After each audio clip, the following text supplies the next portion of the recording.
Me chamo Matheus Godoy, sou aluno do programa de pós-graduação em Ciência, Tecnologia e Química da Universidade Federal do ABC, orientado pelo professor Camilo André Angelucci e co-orientado pelo professor Fábio Henrique Barros de Lima, e hoje estarei ministrando uma aula de Introdução ao Equilíbrio Químico como parte da disciplina de Química Integrada 3 do programa de pós-graduação.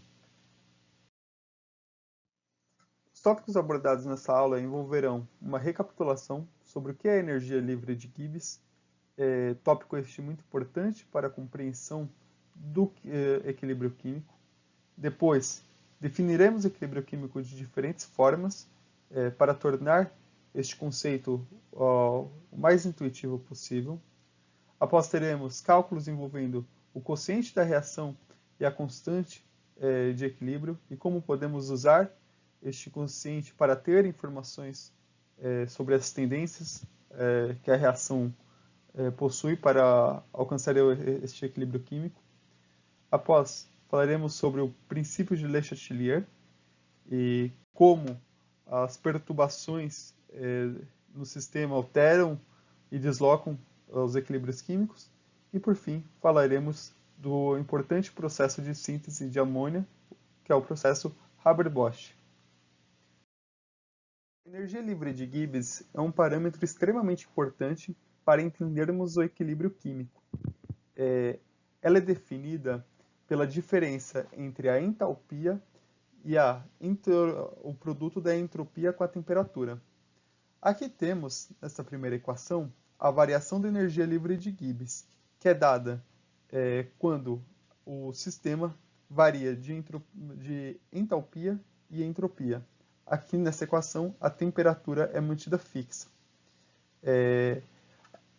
Esse parâmetro nos dá uma informação muito importante, pois ela informa se uma reação será termodinamicamente possível e se a formação de um produto desejado é espontâneo, ou seja, se ele não necessita de mais energia ou se ele não precisa de uma mudança drástica nas condições do sistema para ocorrer.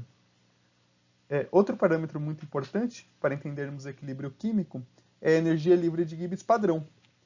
Aqui, ela é muito parecida com a energia livre de Gibbs, com a diferença de que os dados de entalpia e de entropia são obtidos sob condições de temperatura e pressão específicas, fornecendo apenas um valor possível, enquanto a energia livre de Gibbs pode ter uma infinidade de valores distintos. Gostaria de utilizar este gráfico ao lado para ilustrar a diferença entre energia livre de Gibbs e energia livre de Gibbs padrão e como a energia livre de Gibbs padrão pode nos fornecer uma maneira intuitiva de já visualizar como o sistema vai responder a certas variações. Aqui nessa primeira linha vermelha, temos o caso onde a energia livre de Gibbs padrão é positiva, sendo encontrada neste ponto 2. E o ponto 1 é o ponto onde a energia livre de Gibbs é igual a zero. Esse ponto é muito importante, pois ele estabelece o equilíbrio termodinâmico da reação. Independentemente de onde o valor de energia livre de Gibbs da reação se encontre, seja valores mais positivos ou valores mais negativos, reagentes vão se transformar em produtos e produtos vão se dissociar retornando para reagentes de maneira a encontrar um equilíbrio. E a energia livre de Gibbs padrão consegue nos fornecer se neste equilíbrio podemos esperar mais reagentes ou mais produtos. Veja que para o caso da energia livre de Gibbs padrão positiva, ao equilíbrio vamos ter um sistema com mais reagentes do que produtos. Já a linha verde é o contrário, nos fornece uma energia livre de Gibbs padrão negativa, encontrada neste ponto 4, e o ponto 3, que é o equilíbrio desta reação, vai ter conter mais produtos do que reagentes. É importante frisar que não é porque a energia livre de Gibbs padrão é positiva, ela não vai formar produtos, ela irá formar, só que em menor quantidade, da mesma forma que a energia livre de Gibbs negativa não terá reagentes ao chegar no equilíbrio da reação. Ela terá ainda uma certa quantidade de reagentes, só que predominará a presença de produtos. Gostaria agora de trazer uma outra forma de representar graficamente o equilíbrio termodinâmico e fortalecer a discussão feita anteriormente. Antes, porém, um breve comentário sobre a forma como é representado esse tipo de reação. Aqui temos reagentes A indo a produtos B, e você pode notar que ao meio temos esta flecha dupla. Essa flecha dupla representa que esta reação ela é reversível, ou seja, os reagentes A podem se transformar em produtos B, como os produtos B podem se transformar de volta nos reagentes A. O que é considerado como reagente produto é uma classificação arbitrária, ou seja, é sempre importante saber qual é o seu ponto de referência. Usualmente, se coloca os reagentes à esquerda da equação e os produtos à direita da equação química. Então, sabendo isso, vamos para este novo gráfico, só que é apenas a energia livre de Gibbs. Nesse eixo X, temos a extensão de uma reação, ou seja, partindo do zero, onde temos apenas os reagentes puros, até o final, onde temos apenas os produtos puros. E o que acontece? Quando partimos apenas dos reagentes, em uma reação que é favorável à formação de produtos, né, podemos imaginar que a energia de Gibbs padrão dessa reação é negativa, veja que a variação, ele inicia com uma energia livre de Gibbs alta, e quando tiramos a variação, pegamos diferentes pontos desse gráfico e formamos uma reta, temos uma descida, uma curva negativa. Ou seja, a variação da energia livre de Gibbs é negativa, saindo dos reagentes puros. Isso ocorre até chegar em um mínimo, onde a variação da energia livre de Gibbs é igual a zero. Esse mínimo é justamente o equilíbrio termodinâmico entre reagentes e produtos. E o que aconteceria se tentássemos passar desse equilíbrio para formar mais produtos? Veja que agora a energia livre de Gibbs volta a crescer, mas representa uma subida, ou seja, a energia livre de Gibbs para a formação de mais produtos terá uma variação positiva. Não será mais termodinamicamente favorável, não será um processo espontâneo. Caso temos um sistema com produtos puros, vai ser natural do sistema formar reagentes para alcançar o equilíbrio. Então, é um balanceamento de forças, onde reagentes vão se tornando em produtos e, da mesma maneira, produtos vão se tornando em reagentes até que eles alcancem um equilíbrio e mantenham as suas concentrações fixas. A gente pode sumarizar tudo isso nessa tabela, ou seja, quando a energia livre de Gibbs, a variação dessa energia livre de Gibbs é menor que zero, negativa, a reação é espontânea para a direita, ou seja, para a formação de produtos, A indo para B. Se essa energia livre de Gibbs, essa variação, for positiva, a reação é espontânea para a esquerda, para a formação de reagentes, que é o caso desse lado do gráfico.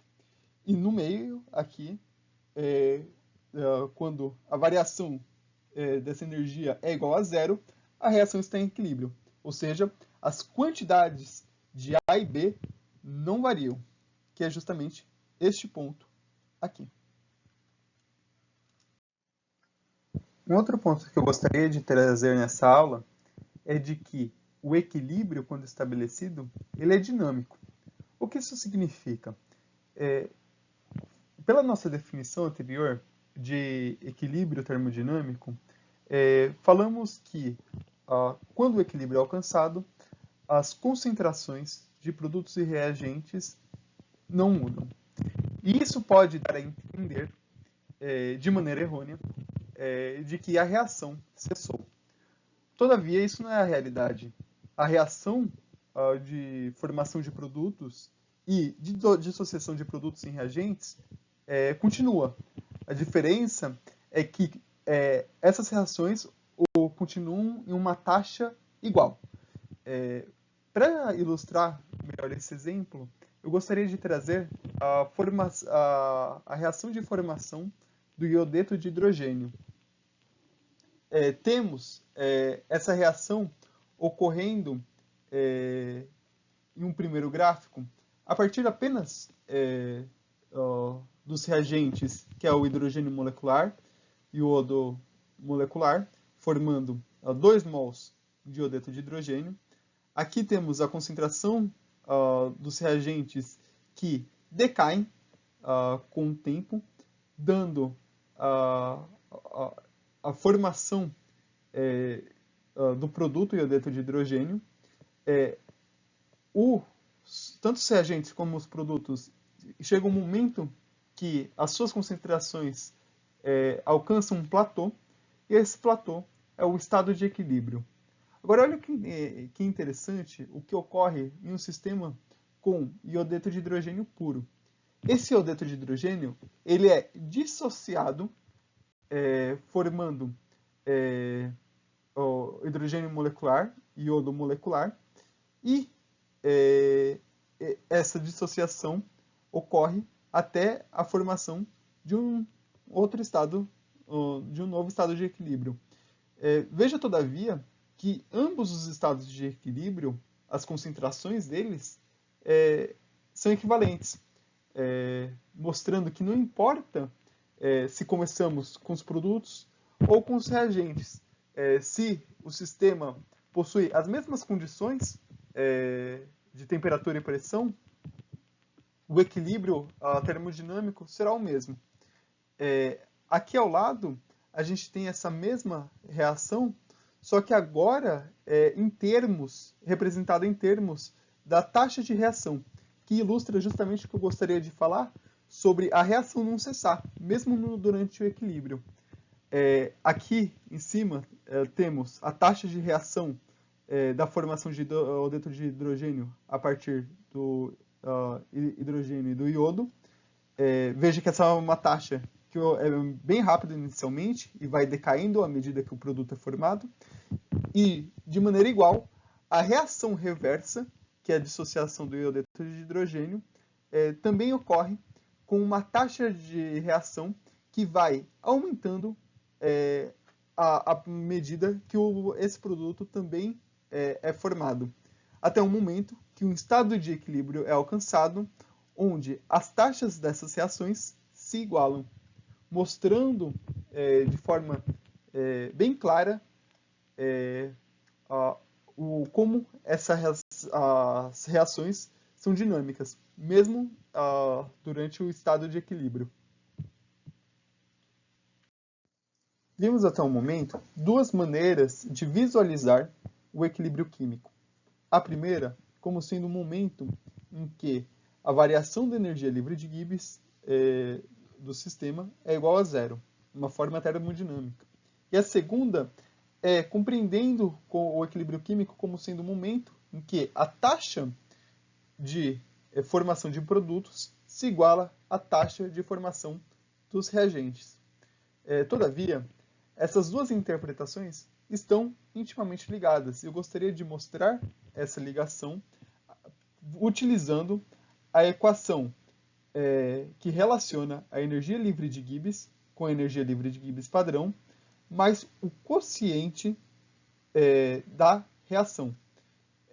Essa equação é ΔG igual a ΔG padrão mais RT, onde R é a constante universal dos gases, T a temperatura, e o logaritmo natural de Q, onde Q é igual a concentração de produtos dividido pela concentração de reagentes.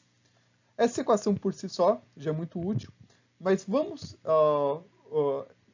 entender o que ocorre com ela quando é alcançado o estado de equilíbrio da reação.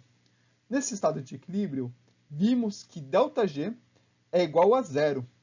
E neste estado também podemos chamar de Q, falar que Q é igual a K. K é a constante de equilíbrio da reação. Por ser um ponto muito especial, ele tem esse símbolo distinto para podermos saber que é o quociente referente ao ponto de equilíbrio. Quando substituímos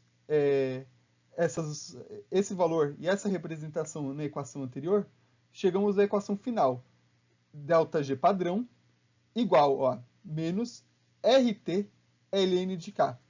Essa equação é muito importante. Ela nos diz que se tivermos a energia livre de Gibbs padrão da reação, é possível saber a constante de equilíbrio dela, e vice-versa. Se tivermos a constante de equilíbrio, é possível descobrir a energia livre de Gibbs padrão dessa reação. Veremos como aplicar este conhecimento logo a seguir, em um exercício.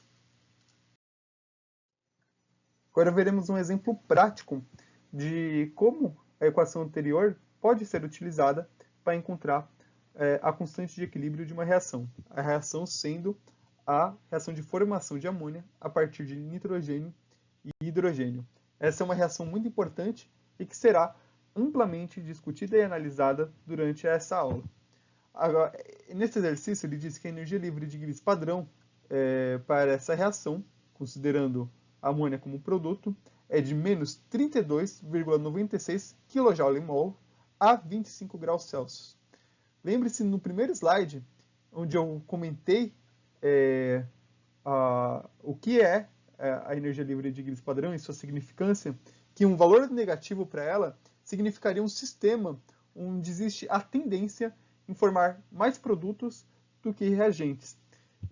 Entender isso é muito importante, pois vai nos dar uma base de análise lógica para saber se o resultado encontrado para a constante de equilíbrio dessa reação faz sentido. Aqui é a equação anterior, que chegamos no estado de equilíbrio. ΔG padrão é igual a menos RT ln de K. Essa equação pode ser rearranjada para a resolução em K. Então temos menos ΔG dividido por RT. Lembre-se, o R é a constante universal dos gases. E agora, para colocar os valores nessa equação e resolvê-la, é preciso tomar muito cuidado com as unidades utilizadas. Temos aqui, então, ΔG igual a menos 32.960 Joule por mol. Veja que eu mudei de kJ para Joule por mol, porque a constante utilizada, universal dos gases, é de 8,314 Joule mol por Kelvin. Veja que eu tenho o Kelvin aqui, temos que também converter a temperatura de 25 graus para Kelvin. Para fazer essa conversão, basta somar a temperatura em graus Celsius 273. 273 mais 25 é igual a 298. Resolvendo essa fração, chegamos em 13,3. Não está finalizada a equação, porque é ln de K. Temos que transformar isso em uma equação exponencial. E resolvendo essa equação exponencial, chegamos em 6 vezes 10 à quinta, que é a nossa resposta final. Veremos que essa resposta, essa constante de equilíbrio alta, é muito favorável para a formação de produtos. E teremos um indício, uma compreensão melhor desse favorecimento para a formação de produtos de uma outra maneira quando começarmos a analisar o que é o quociente da reação. Lembre-se, o quociente é a divisão entre a concentração de produtos e a concentração de reagentes, ou seja, um quociente em equilíbrio K grande significa que o sistema suporta uma grande concentração de produtos. Mas essa discussão ficará mais clara quando compararmos Q, que pode ser qualquer valor durante a reação, e K, que é a reação no seu estado de equilíbrio. Aprofundaremos neste momento como é realizado o cálculo do quociente Q, que também serve para calcular a constante de equilíbrio da reação K, desde que tenhamos certeza de que as concentrações informadas para produtos e reagentes no sistema sejam referentes ao estado de equilíbrio. Para isso, utilizaremos esta equação geral reversível, onde as espécies A e B formam as espécies C e D, e por ser uma equação reversível, as espécies C e D podem depois voltar a A e B. As letras minúsculas ao lado representam os coeficientes estequiométricos dessas reações. Quantos mols você precisa de cada produto e quantos mols são formados para cada reagente. Como esse coeficiente estequiométrico entra na equação do quociente? É da seguinte forma: as concentrações tanto dos produtos como dos reagentes devem ser elevadas ao seu respectivo coeficiente estequiométrico para depois serem multiplicadas e divididas. Então, isso é a primeira peculiaridade que deve ser levada em consideração para o cálculo do quociente de uma reação e, portanto, é muito importante saber balancear reações químicas e, com o seu balanceamento, colocar de maneira exata o coeficiente estequiométrico de cada espécie envolvida na reação. Todavia, não é apenas esse o único ponto de atenção que deve ser tomado para fazer este cálculo. O estado da matéria também é muito importante. Vamos ver três casos que podem ocorrer. O primeiro é quando as espécies estão dissolvidas, ou seja, elas estão no seu estado soluto. A medida que pode ser utilizada é tanto a de molaridade como a de concentração molar. Concentração molar, usualmente, é representada por essas chaves. Porém, temos também a matéria que pode estar em fase gasosa. No caso de uma matéria em fase gasosa, é mais comum utilizar a sua pressão parcial como medida. E, por fim, caso tenhamos na equação reacional o uso ou a formação de um líquido ou sólido puro, essa espécie deve ser substituída no quociente da reação com 1, o número 1 exatamente. Veremos agora um exemplo prático disso, onde o carbonato de cálcio é dissociado formando óxido de cálcio e dióxido de carbono. A primeira coisa que devemos olhar é se essa reação está devidamente balanceada. Temos no reagente um cálcio, um carbono e 3 oxigênios. Um oxigênio, mais 2 oxigênios, 3 oxigênios. A equação está devidamente balanceada.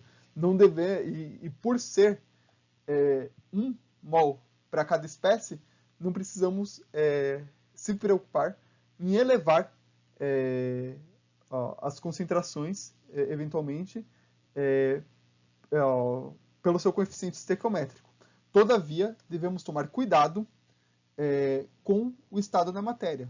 Veja que o carbonato de cálcio e o óxido de cálcio são sólidos, enquanto o dióxido de carbono é gasoso.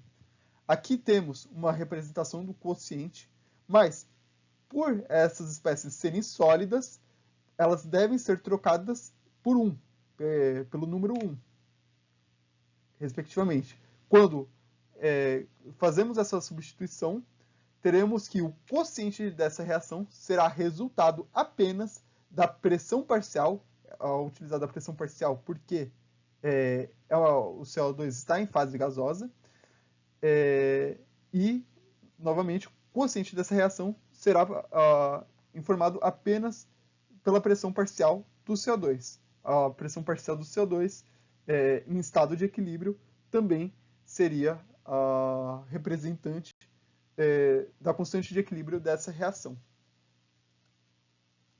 Agora que sabemos como fazer o cálculo do quociente Q e o significado da constante de equilíbrio K, podemos ver como essas duas componentes se relacionam através de sua razão para informar de maneira imediata e fácil qual é o estado termodinâmico da reação, isto é, para onde a reação vai se deslocar para alcançar o seu estado de equilíbrio.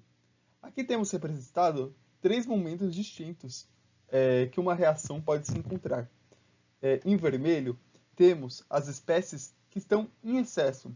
Por excesso, eu digo espécies que já não são mais termodinamicamente favoráveis de serem formadas. Aqui nesta primeira situação, temos que os produtos estão em excesso em relação aos reagentes. Isto é, neste momento, é mais favorável a formação de reagentes do que de produtos. Quando comparamos esse quociente com o valor da constante de equilíbrio, teremos que o quociente Q, será maior que a constante de equilíbrio K. E a reação líquida será para a esquerda. Por reação líquida, entendam que produtos continuarão sendo formados, só que a formação de reagentes terá uma taxa de reação maior do que a taxa de reação para a formação de produtos. Então, quando subtraímos a taxa de reação da formação de produtos da taxa de reação da formação de reagentes, teremos uma taxa que está direcionada, uma taxa líquida que estará direcionada para a formação desses reagentes. A razão Q sobre K deste cenário é maior que 1. Um segundo momento é quando a reação química encontra o seu equilíbrio termodinâmico. Isto é, o Q é igual a K e nem produtos nem reagentes se encontram em excesso. Aqui é justamente o caso onde a taxa de reação de formação de produtos se iguala à taxa de formação de reação de produção de reagentes e não existe uma reação líquida para nenhum dos lados, pois ambos são iguais.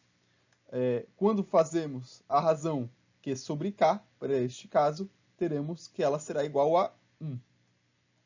Por fim, um terceiro momento possível é quando os reagentes estão em excesso, logo, os produtos serão termodinamicamente favoráveis de serem formados. Nesta situação, Q será menor que K e a reação líquida será para a direita, para a formação de produtos. Quando fazemos a razão deste cenário, Q sobre K, teremos o valor menor que 1. Então, a análise de Q em um determinado momento da reação indica, quando comparado com K, qual é o deslocamento que a reação vai tomar para alcançar o estado de equilíbrio, se ela já não estiver nesse estado de equilíbrio. Veremos uma aplicação prática desse conhecimento e como isso, embora seja parecido com o que foi mostrado anteriormente, utilizando as variações das energias livres de Gibbs, é muito mais fácil de ser calculado, visto que concentração de produtos e reagentes é uma variável mais fácil de ser obtida do que qual foi a variação da energia livre de Gibbs em um determinado momento de reação. Sabendo como analisar o quociente Q com a constante de equilíbrio K, para obter informações termodinâmicas de uma reação, vamos aplicar isso para essa reação de oxidação do dióxido de enxofre, onde o Kp, a constante de equilíbrio relativa às pressões parciais, este P é de pressão, é igual a 0,14 a 900 Kelvin. Se temos um vaso reacional contendo trióxido de enxofre a pressão parcial de 0,1 atmosferas e oxigênio e dióxido de enxofre ambos a 0,2 atmosferas, qual será a direção que a reação seguirá? O primeiro passo para isso, para essa resolução, é escrever a equação química. Do lado dos reagentes temos o dióxido de enxofre e o oxigênio, e do lado do produto, o trióxido de enxofre. As três espécies gasosas. Importância de trabalhar com as suas pressões parciais.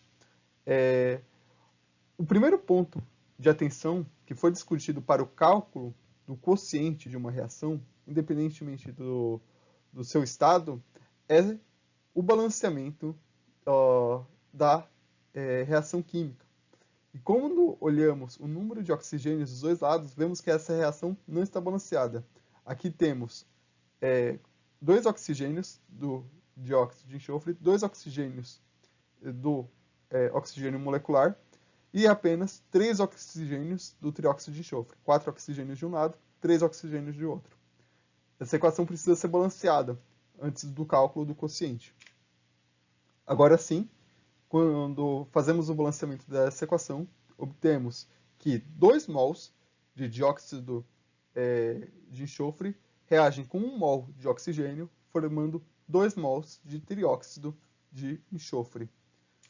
Aplicando o quociente Q, podemos escrever a reação da seguinte forma.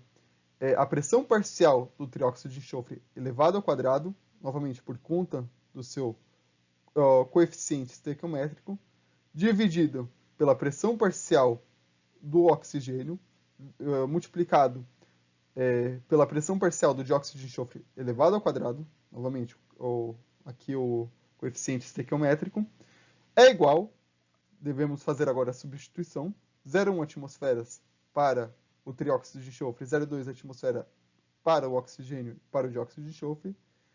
E resolvendo isso, teremos 1,5 sobre atmosferas. 1,25 é maior que 0,14, ou seja, temos que o quociente desse estado reacional, desse vaso reacional, vai ser maior do que a constante de equilíbrio. Logo, os produtos, no caso, trióxido de enxofre, se encontra em excesso e a reação se deslocará para a formação de dióxido de enxofre e oxigênio para alcançar o valor Kp igual a 0,14. Então, teremos um deslocamento da reação para a esquerda, visando a formação de reagentes. Veja como a informação consegue ser obtida rápida, mesmo sem os dados termodinâmicos de entalpia, entropia e da variação da energia livre de Gibbs. Até o momento, definimos o que é equilíbrio químico e vimos como utilizar o quociente reacional para saber qual direção uma reação seguirá para alcançar o seu estado de equilíbrio.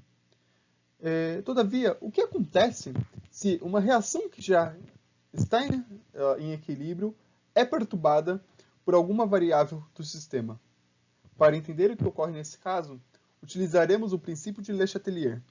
Formulado pelo cientista francês Henri-Louis Le Chatelier, esse princípio consiste no seguinte: se o sistema em equilíbrio é perturbado por uma mudança de temperatura, pressão ou número de mols de qualquer componente presente na reação, seja esse componente um reagente ou um produto, existirá uma tendência para o aumento da taxa de reação na direção que reduz o efeito dessa mudança.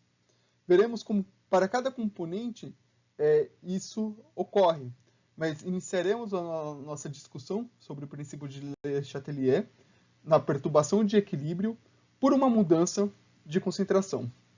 Aqui temos, exemplificando isso, a dissociação do iodeto de hidrogênio em hidrogênio molecular e iodo molecular, uma reação que já trabalhamos anteriormente. O que ocorre se essa reação, já estando em seu estado de equilíbrio, recebe a ela uma quantidade significativa de hidrogênio apenas? É natural imaginar que a componente no lado contrário vai aumentar, vai ser produzida em uma maior escala para contrabalancear essa mudança. Todavia, veremos que, embora isso seja verdade, o equilíbrio alcançado final difere do equilíbrio inicial, embora ainda respeite a constante de equilíbrio da reação.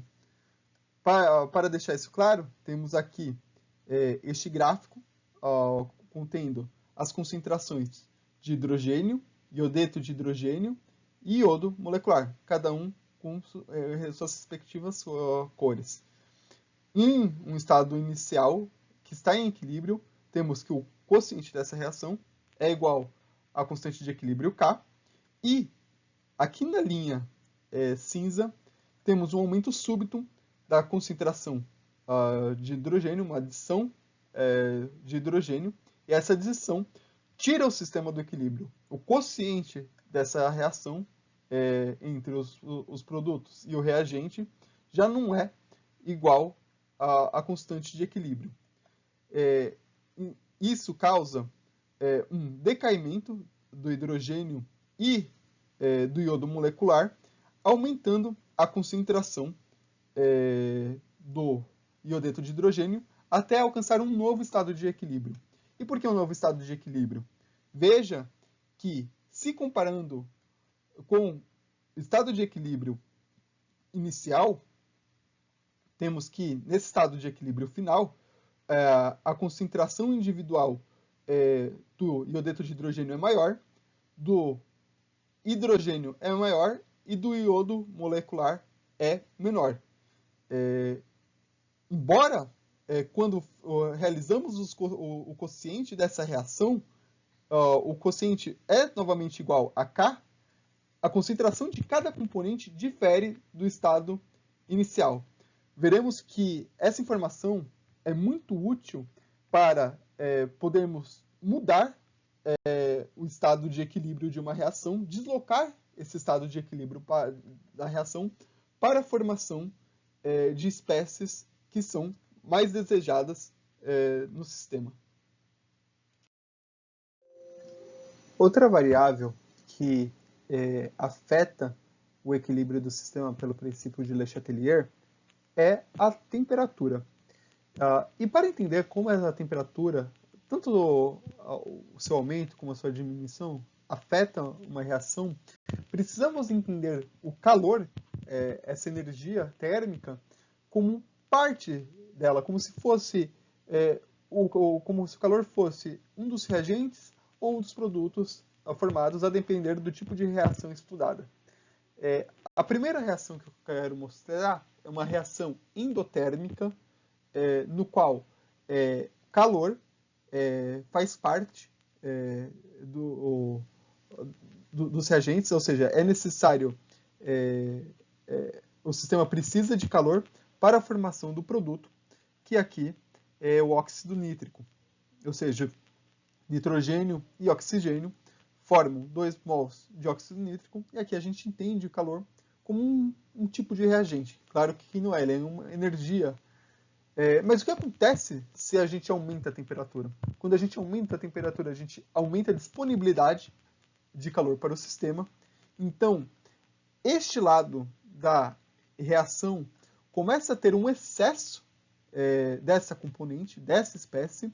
E lembre-se, sempre que um dos lados tem excesso em uma componente, a formação da espécie do outro lado é favorecida.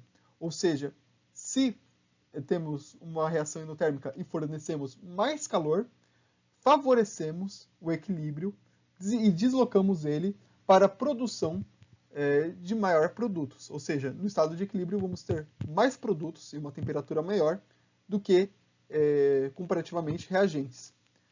E uma reação exotérmica? Aqui, novamente, temos a reação de formação de amônia, a partir de nitrogênio e hidrogênio. Nessa reação de formação de amônia, calor é liberado ao final dela. Ela é uma reação exotérmica.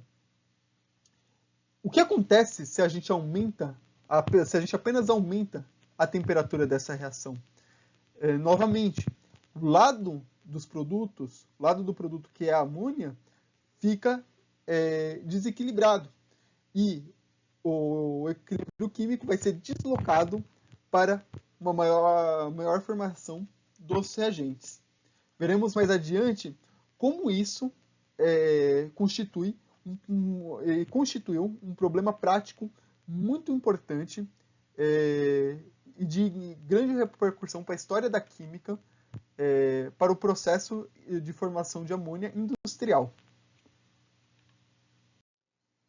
A última variável que afeta o equilíbrio químico que estudaremos pelo princípio de Le Chatelier é a pressão. Para entender como ela causa uma mudança de equilíbrio, é preciso primeiro saber que toda mudança de pressão em um sistema induz uma mudança inversamente proporcional em seu volume. Ou seja, quanto maior a pressão de um sistema químico, menor vai ser o volume, o espaço disponível para essa reação ocorrer. Isso vai ter um impacto muito grande quando estamos trabalhando em sistemas gasosos, onde há uma diferença entre o número de mols do lado do reagente e o número de mols do lado do produto. Aqui, o primeiro exemplo que traremos é, novamente, da formação de amônia. E perceba que no lado dos reagentes temos 1 mol de nitrogênio reagindo com 3 mols de hidrogênio, 4 mols ao total, formando 2 mols de amônia. Todos esses mols estão em seu estado gasoso, mas perceba que 4 mols de reagente formam 2 mols de produto. Ou seja, o produto, um equilíbrio químico com mais produtos, ocupa um menor volume do que um estado onde o equilíbrio químico se encontra com mais reagentes. Quando a gente aumenta a pressão desse sistema e diminui a disponibilidade de volume, o equilíbrio químico é deslocado para o lado que ocupa menos espaço, que é o lado da produção de amônia, apenas com seus 2 mols. Veja que, independente das espécies, seja o nitrogênio, seja o hidrogênio, seja a amônia, por estarmos falando de espécies gasosas, os seus mols ocupam o mesmo volume. 1 mol de nitrogênio ocupa o mesmo volume que 1 mol de amônia.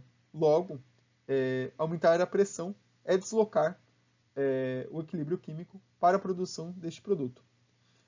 Um segundo caso que veremos é quando o número de mols, tanto de produtos como de reagentes, é o mesmo. Aqui é a formação do óxido nítrico, que também vimos anteriormente, onde 1 mol de nitrogênio reage com 1 mol de oxigênio, formando 2 mols de óxido nítrico. Veja que aqui temos 2 mols no lado dos reagentes e 2 mols no lado dos produtos.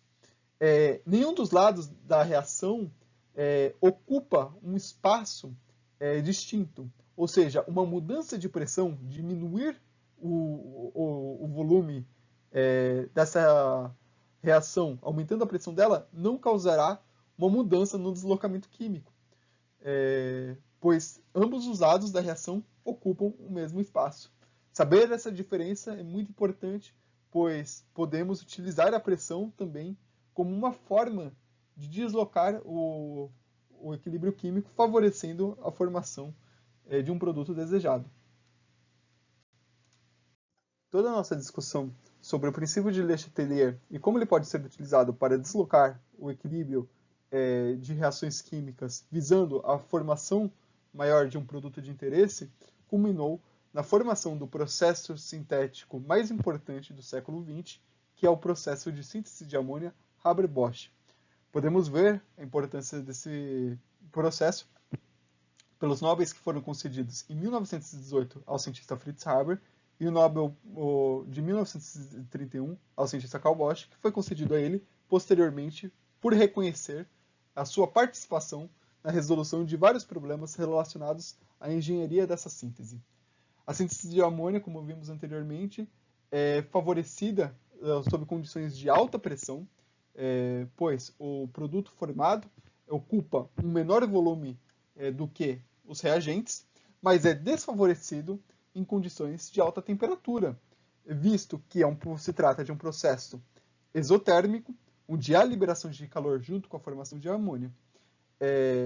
Isso inviabilizaria a aplicação dessa síntese industrialmente, pois, embora a reação seja termodinamicamente favorável em baixas temperaturas, a cinética da reação é extremamente prejudicada.